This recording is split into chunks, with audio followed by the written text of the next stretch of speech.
Hi, I'm Ken Cutbush, a shoulder surgeon working in Brisbane. I'm with Lucy Angelini today. Lucy's a shoulder physiotherapist, and we're talking about rehab for the sternoclavicular joint reconstructions.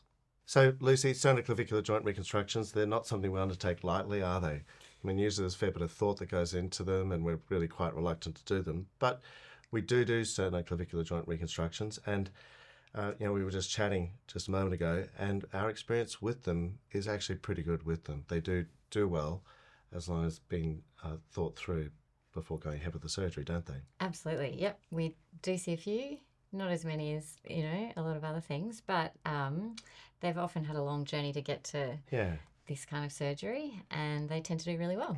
Yeah, I'd probably do a couple a year Yeah. that we see through, Yeah, you can count and on they it. can be different age groups. There's usually been an injury, but sometimes it's just arthritis. We had that girl that had the bad arthritis that was debilitating, that was certainly dramatically improved with the surgery. Absolutely. Yeah. So after the surgery, you'll be in hospital. You'll have a waterproof dressing on the wound. You'll have a little incision across the front of the chest here, centered on the sternoclavicular joint that's that we're operating on. So the morning after surgery, the nurses will check the dressing. They won't necessarily need to change it for you. You don't need an X-ray. And for this hospital that I'm working in now, you'd get out about 10 a.m. You'll be in a sling for 6 weeks, and the sling will have put you into what we call an abduction sling, which will have a little pillow underneath it.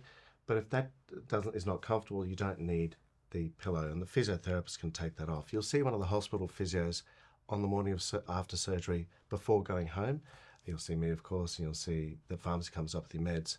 But when the physio sees you, make sure that sling is fitting so it's comfortable. And if you don't like that bolster, you don't need it. You can just have the sling across the front of your chest.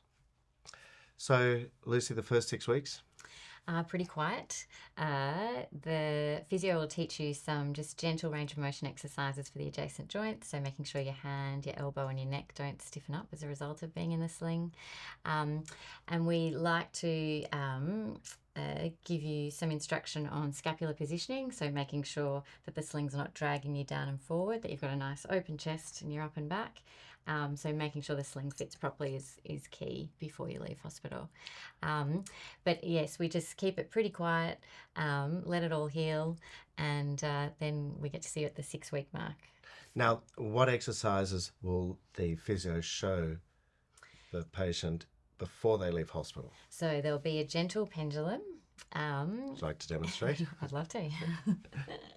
So you'll have your non-operated arm on the bench and just bending forward and letting your arm hang away from your body. And this is really important for getting access to your armpit for washing and putting on deodorant and for dressing. So letting the arm hang passively away from the body. The other thing that they'll teach you is gentle external rotation. So keeping your elbow nice and close by your side and passively, so either using a stick or your other hand, moving your hand away from your tummy. So that's... Because we're not so much worried about shoulder movement, we're worried about sternoclavicular joint movement. So with that, it's elevation. What we really don't want is significant elevation of the arm, either up to the side or up to the front. So as a rule, we'll be asking you to stay right down to start with. What do we tell people for the first 6 weeks in terms of how high they can lift it? Well, it's just that pendulum That's to all we do. 90. Yeah. So nothing above 90. So no forward flexion on the table or anything like that? No, more just for axilla cane. Okay. Yep. Should they see their physiotherapist before the 6 week review with me? Because that's when they will be coming back to see me. Yeah, typically the instruction is to see your physio at about 2 weeks. Yep. They can have a look at the wound for you, make sure that that's all looking okay, and go through your exercises just because there's a lot going on in hospital and it's nice to refresh.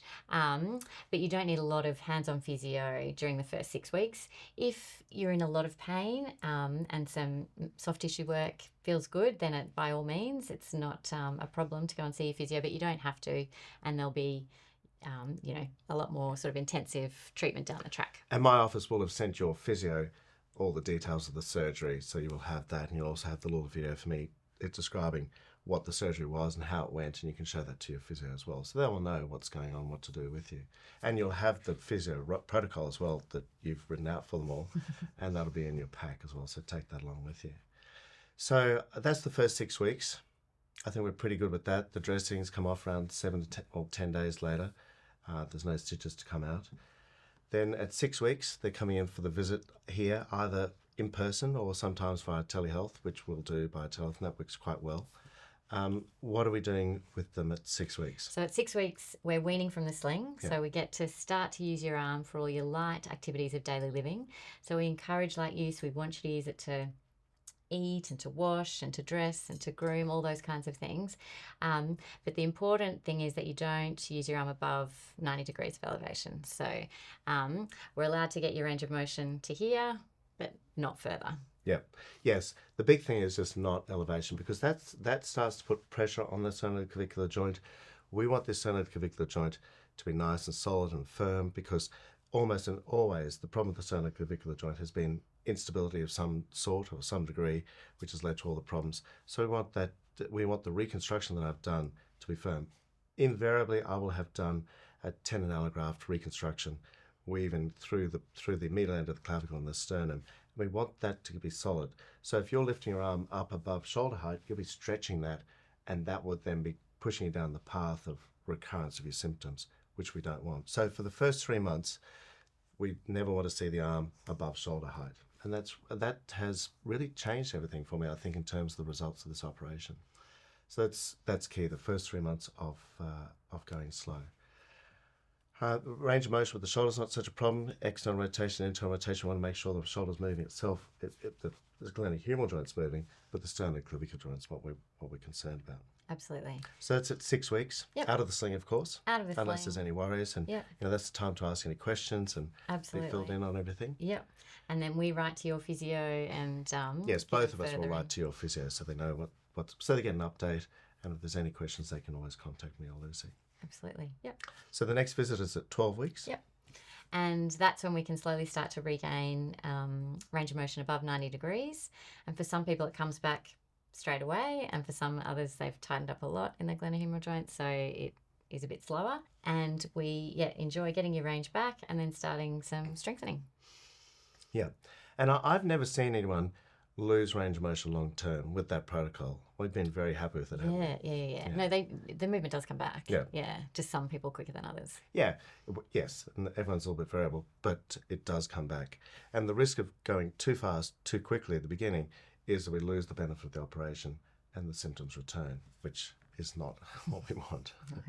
Yeah. So rehab overall takes about 6 months. We normally see everyone back for further review at 6 months. Yep. And by then, we're hoping that you've got full range of motion, that it's not sore, and that you're starting to get back into all the things that you normally do, all your sport, your work, all those kinds of things. By 6 months, it's pretty safe to start getting back into life in general. Yeah, right. And that's when the gym strengthening program can start and get Absolutely. into weights. Even a little earlier. Yeah. So when do you get into the gym? So starting from 3 months, once your range is back, then you'd start, some rehab kind of strengthening, and then progress that. So what exercises are you thinking they're doing in the gym at that time? So to start with, you can do your rehab exercise. You can do them at home, but just some rotator cuff and scapular stability work. Yep. And then once that's good, then you can start to progress to whatever you want to do, depending on what your sport is or what your job is. But it'll be 6 months before we're doing shoulder press or heavy overhead incline stuff. bench or anything like that. Yeah. Absolutely. And I would think even bench press needs to be pretty light to start with for quite some time. Yep. Lots of back work to start Cedar rows, shrugs, they're all really good, aren't they? Reverse flies. They're our favourites. Yeah. All right, so that wraps it up. Rehab can take up to 12 months, but normally 6 months is pretty good. So it is an operation that is rare. We do it very infrequently. There's always a lot of concern about this operation actually undertaking it, so it's not something we do without a lot of forethought. However, once we do go down that pathway, they do invariably do actually really well. Absolutely. So that's the wrap on sternoclavicular joint reconstructions.